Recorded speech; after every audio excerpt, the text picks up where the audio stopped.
안녕하세요. 오늘은 제가 오래도록 가슴속에 묻어두었던 그리움과 따뜻함이 뒤섞인 이야기를 들려드리려 합니다. 제 이름은 박용수 올해 60입니다. 제가 겪은 이야기지만 듣는 여러분 가슴에도 하나쯤은 울림이 닿기를 바라며 천천히 풀어보겠습니다. 그날은 늦가을이었습니다. 하늘이 유난히 높고 파랬고 찬바람은 콧등을 스치며 겨울을 재촉하고 있었지요. 동네 슈퍼 앞을 지나다가 문득 길모퉁이 반찬 가게에서 고등어 조림 냄새가 퍼져 나왔습니다. 그 냄새에 저는 걸음을 멈췄습니다. 코끝이 찡해졌습니다. 그건 어릴 적 어머니가 가스불에 졸이던 그 고등어 냄새와 너무나도 닮아 있었거든요. 가난했던 시절 아버지는 일찍 돌아가시고 어머니는 봉제 공장에서 낮엔 미싱질, 밤엔 파출부 일을 하셨습니다. 집은 판잣집이었고 연탄 냄새와 곰팡이 냄새가 섞인 곳이었죠. 겨울이면 연탄 불 꺼질까봐 한밤중에도 깨서 확인하던 어머니. 가끔은 저를 담요로 꽁꽁 감싸놓고 혼자 이불 없이 주무셨습니다. 그런데도 어머니는 늘 밥상을 차려주셨습니다. 그중 가장 기억에 남는 반찬이 바로 고등어 조림이었습니다. 시장 끝 좌판에서 반쯤 마른 고등어 한 마리를 사오셔서 묵은 고추장에 물을 넣고 자작하게 졸여내셨죠. 그 냄새에 저는 늘 밥 2그릇을 뚝딱 비웠습니다. 그땐 몰랐습니다. 그 고등어 한 마리가 어머니 하루 품삯의 절반이 넘었다는 걸요. 하루는 제가 중학생이던 시절이었습니다. 어머니가 손등에 밴드를 붙이고 오셨어요. 미싱 바늘에 찔린 거라 하셨지만 지금 생각해보면 하루 종일 일하다 힘든 몸으로 고등어를 사오다 길에서 넘어지신 게 아닐까 싶습니다. 그날 저는 투정을 부렸습니다. 왜 맨날 고등어야? 친구네는 돼지고기 먹는다는데? 그 말을 들은 어머니는 조용히 밥만 뜨시다가 작게 웃으셨습니다. 그래도 고등어가 널 배부르게 해주잖니? 그 말이 지금도 귓가에 남아 있습니다.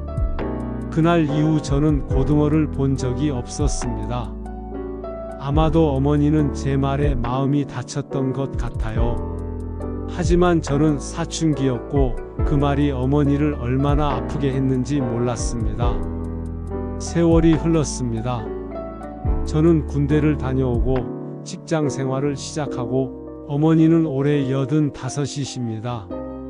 점점 작아지셨고 몸도 말수도 결혼 후엔 바쁘다는 핑계로 잘 찾아뵙지 못했습니다. 전화도 찾아가는 것도 드물어졌습니다. 그렇게 어머니는 점점 제 삶의 배경이 되어 갔습니다. 그리고 어느 날 어머니는 넘어지시면서 고관절을 다치셨고 그 사고 이후부터 급격히 기억이 흐려지기 시작했습니다. 처음엔 저도 어머니 곁에 있으려 노력했지만 제가 일하는 낮 시간 동안엔 어머니 혼자 계시기 너무 위험했고 집에서 부주의하게 가스레인지를 켜는 일이 반복되기도 했습니다. 결국 저희 가족은 큰 결정을 내렸습니다. 어머니를 요양원에 모시게 된 것이지요. 쉽지 않았습니다. 정말 이게 최선일까? 수없이 고민했고 어머니께 죄송한 마음이 들어 밤잠을 설친 날이 많았습니다. 그러다 어느 날 요양원에서 전화가 왔습니다. 어머니가 아드님을 전혀 알아보지 못하십니다. 그 순간 저는 숨이 멎는 것 같았습니다. 한참을 망설이다가 아내와 장성한 아들, 딸과 함께 처음 요양원을 찾았던 날, 어머니는 저를 보고도 아무런 반응이 없었습니다. 그 순간 세상이 멈춘 듯 했죠? 이제 나를 기억 못하는구나. 그날 저는 처음으로 어머니 앞에서 크게 울었습니다. 어머니는 제 손을 보며 멍하니 계셨지만 제 옆에 서 있던 손자, 손녀를 바라보시더니 조금은 흐릿하게 웃으셨습니다. 그 모습에 저는 느꼈습니다. 아, 어머니가 저 아이들을 알아보신 걸까? 아니면 그냥 미소를 지으신 걸까? 하지만 분명 그 순간 어머니는 무언가를 느끼셨던 것 같습니다. 그날 이후 저는 요양원을 정기적으로 찾았습니다.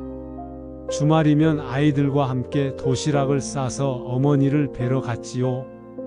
가끔은 손자가 직접 기타를 들고 찬송가를 연주하기도 했고, 손녀는 손수 만든 쿠키를 드리며 할머니 손을 꼭 잡곤 했습니다. 어머니는 여전히 이름도 얼굴도 잘 기억하지 못하셨지만 그 순간들엔 분명 행복해 보이셨습니다. 손주의 손을 꼭 잡고 천천히 고개를 끄덕이시던 그 눈빛은 어느 말보다 따뜻하고 선명했습니다. 하루는 고등어 조림을 앞에 두고 식사를 하시던 어머니가 문득 이렇게 말씀하셨습니다.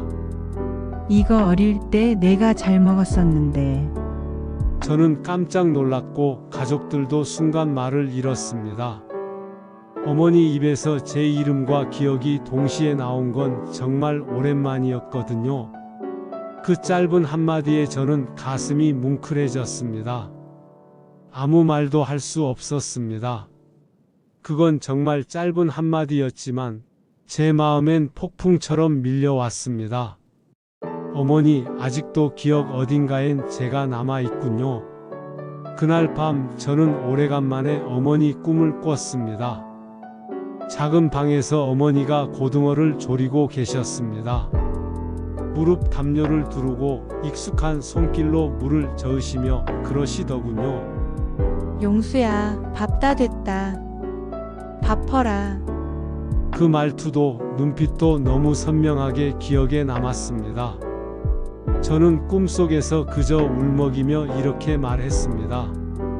엄마, 이제 내가 할게. 내가 다 할게. 그 말이 너무 늦은 건 아닌지 눈물이 멈추질 않았습니다. 이제 저는 어머니가 해주셨던 방식 그대로 고등어를 조립니다. 물을 큼직하게 썰고 양념을 넉넉히 풀고 불은 약하게 정성은 가득하게 그렇게 조리다 보면 이상하게도 저 자신이 조금은 더 따뜻해진 사람처럼 느껴집니다. 아마 그것이 음식이 가진 진짜 힘이겠지요. 배를 채우는 게 아니라 기억을, 마음을 채우는 것. 오늘 제 이야기가 누군가의 어머니, 아버지를 다시 생각하게 만든다면 그것만으로도 저는 참 고맙고 행복합니다. 혹시 오늘 저녁 당신도 누군가를 떠올리며 밥 한 그릇을 먹게 된다면 그게 바로 사랑이고 그리움이고 인생 아닐까요? 푸른 나무입니다. 이야기가 재미있고 유익하셨다면 구독과 좋아요도 부탁드립니다.